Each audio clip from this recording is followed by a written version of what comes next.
My grandpa's clock started talking, and I wish it hadn't. Nosleep. The U-Haul coughed and sputtered its last breath at the end of Grandpa's long gravel driveway.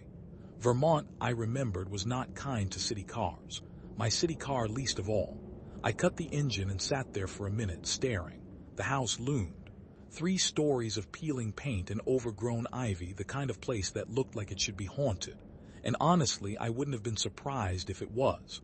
Grandpa Thomas had been eccentric, reclusive. He hadn't encouraged visitors, especially not after Grandma died. Now here I was inheriting his isolation. Swell. I hauled myself out of the U-Haul, the humid Vermont air heavy on my skin, already regretting wearing black jeans. This was going to be a long summer. The house smelled of dust and decay when I finally wrestled the front door open. The familiar scent of mothballs, too, which was comforting in a weird way. It was exactly as I remembered, a time capsule from some bygone era. Overstuffed furniture, faded floral wallpaper, and shadows that seemed to cling to the corners of every room. But the centerpiece, the thing that always drew my eye, was the grandfather clock in the living room. It was massive, ornate, with intricate carvings and a polished mahogany finish that gleamed even in the dim light. Grandpa had always been particular about it, polishing it, winding it every Sunday like it was a sacred ritual. He wouldn't let anyone near it. I spent the next few days unpacking, sorting through Grandpa's belongings. Most of it was junk, old newspapers, stacks of books I didn't recognize, knick-knacks that looked like they belonged in a museum. I found a box of his old tools, a collection of pipes, and a stack of yellowed letters tied together with twine. Ghosts of a life I barely knew. David, my childhood friend, came to help. He was always the practical one, the voice of reason in my life. "Seriously, Sarah, you need to get an electrician to look at this wiring," he said, pointing at a frayed cable hanging from the ceiling. "This place is a fire hazard." I know, I sighed, shoving a pile of moth-eaten blankets into a trash bag. "I'll get around to it. Just overwhelmed, I guess." "Tell you what," David said, clapping his hands together. "Pizza's on me tonight. We can brainstorm a plan of attack, and maybe watch a movie. Distract you from the ambience." I smiled. "Sounds good." "Thanks, Dave." That night, after pizza and a terrible horror movie, I was alone again in the house. The silence was deafening, broken only by the rhythmic tick-tock of the grandfather clock. It was a comforting sound, oddly. A constant, a reminder that time was still moving forward, even when I felt like I was stuck in the past. I decided to wind it. Grandpa would have wanted that. The key was heavy in my hand, cool against my skin. As I inserted it into the clock and began to turn, I heard something, a voice. Faint, raspy, barely audible above the ticking. "Sarah," I froze, my heart hammering in my chest. I pulled the key out, listening intently. Silence. It must have been my imagination, I muttered to myself. Grief playing tricks on my mind. But then it came again, clearer this time. "Sarah, is that you?" The voice was unmistakably Grandpa's. I stumbled back, knocking over a vase of dried flowers. They scattered across the floor, brittle and lifeless. "Grandpa," I whispered, my voice trembling. Is that you?" Silence. I waited, holding my breath, convinced I was losing my mind. Then the clock spoke again. "Don't trust them, Sarah. They're watching." I didn't sleep that night. The next morning, I called David, my voice shaking. "You're not going to believe this," I said. "The clock, it's talking. Talking." David laughed, but I could hear the concern in his voice. "Sarah, you're exhausted. You're probably just hearing things." "No, I'm serious, Dave. It's Grandpa's voice. It said not to trust them, and that they're watching me." David was silent for a moment. "Okay," he said finally. "Okay, I'll come over. We'll take a look at the clock. Maybe it's some kind of weird recording device or something." He came over armed with tools and a healthy dose of skepticism. We spent hours examining the clock, taking it apart piece by piece. We found nothing. No speakers, no hidden compartments, no sign of any technology whatsoever. "See," David said, wiping his brow. "I told you it was probably just your imagination." "But I heard it, Dave." "I know I did. Look," he said, putting his hand on my shoulder. "I know you're going through a lot right now. Grief can do strange things. Maybe you should talk to someone." I wanted to believe him. I wanted to believe that I was just imagining things, that I was just stressed and sleep-deprived. But deep down, I knew what I had heard. That night, the voice returned. "The soil, don't trust the soil." I was terrified. I started avoiding the living room, avoiding the clock, but the voice followed me. I would hear it in the hallway, in the kitchen, even in my bedroom. Whispering, warning, always cryptic and unsettling. I decided to talk to Mrs. Henderson, the elderly neighbor who lived down the road. She seemed to know everything about everyone in town. Maybe she knew something about my family, about the clock. She was a sweet old woman, always offering me cookies and lemonade. But there was something about her eyes, a certain knowing glint, that made me uneasy. Your grandfather was a good man, she said, patting my hand. Quiet, kept to himself. Just like his father before him. Did you know him well? I asked. Well enough, she said, her voice a little too casual. This town has a long memory, dear. We remember things, the good and the bad. I hesitated, then decided to ask. Mrs. Henderson, do you know anything about the history of this house, or about my family? She looked at me for a long moment. Her eyes narrowed. There are stories, she said finally, old stories, about a bargain made long ago, about a debt that must be paid. A bargain, a debt. What was she talking about? What kind of bargain? I asked, my voice barely a whisper. A bargain with the land, she said, her voice low and ominous. A bargain with something else. She didn't elaborate. She just smiled, a thin, unsettling smile. You should be careful, dear, she said. Some things are best left buried. I left her house feeling more confused and frightened than ever. I started researching the town's history. I spent hours at the local library, poring over old newspapers, town records, anything I could find.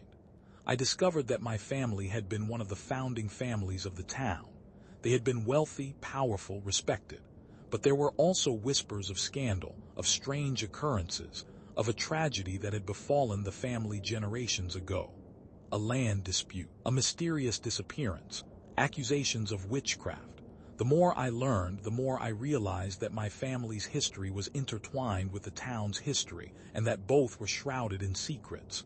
The voice from the clock was getting stronger, more insistent. It started giving me specific instructions.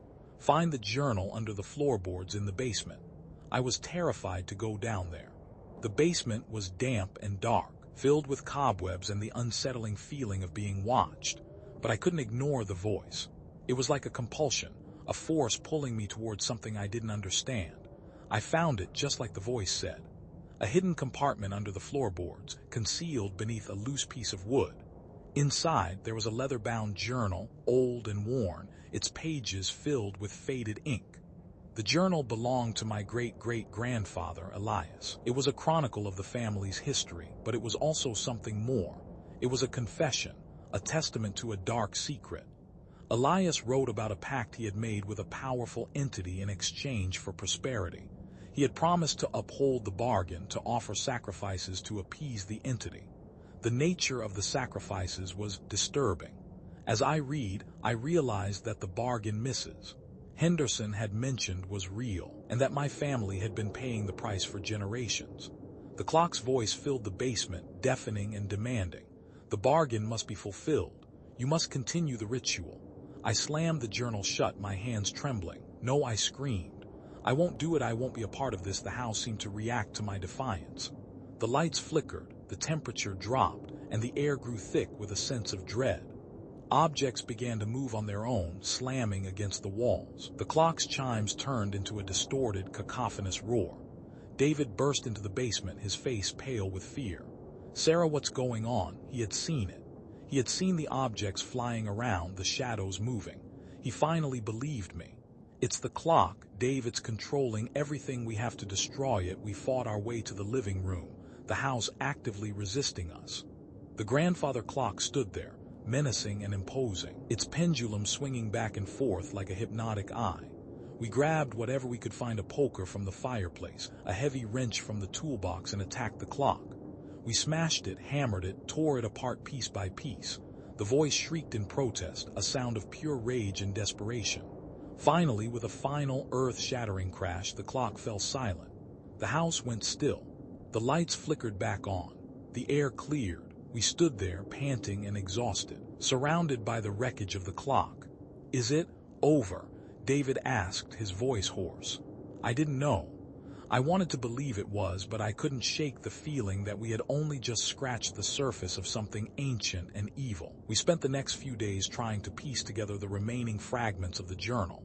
We learned more about the entity, about its connection to the land, about the sacrifices it demanded. We realized that the key to breaking the bargain lay in severing that connection. Mrs. Henderson reappeared, her eyes filled with a strange mix of relief and anticipation. "You've done well," she said. "You've weakened it, but it's not over yet. The bond must be severed completely." She revealed that she was a descendant of those who had opposed the original pact, those who had tried to stop Elias from making his dark bargain. She knew the rituals, the incantations, the secrets that had been passed down through generations. She led us to an ancient burial ground outside of town, a place that had been forgotten by time. She explained that the entity was tied to a specific grave site, to the remains of someone who had been sacrificed long ago. We performed a counter ritual, a ceremony to sever the bond and banish the entity. We chanted, we burned incense, we poured holy water on the grave. The air crackled with energy and the ground seemed to tremble beneath our feet. Finally, as the first rays of dawn broke over the horizon, the ritual was complete. The air grew still. The ground stopped shaking. A sense of peace descended over the burial ground. "It's done," Mrs. Henderson said, her voice filled with exhaustion. "The bargain is broken. The entity is gone." I felt a wave of relief wash over me, so profound that I almost collapsed. We had done it. We had faced the darkness and survived. As we walked away from the burial ground, Mrs. Henderson turned to me, her expression grave. "There's one more thing you should know," she said. "What is it?" I asked, my heart sinking. "Sometimes," she said, her voice low and ominous, "when an entity's anchor is destroyed, it can't attach itself to a living host, a vessel to continue its existence." I stared at her, my blood running cold. "What do you mean?" She looked at David, standing beside me, his face pale and drawn. He seemed different. His eyes were cold, distant, and I could hear something, a faint, rhythmic ticking sound emanating from him. Then I remembered. On the floor after destroying the clock, he picked up Grandpa Thomas's old pocket watch. It must have fallen out. He pocketed it without a word.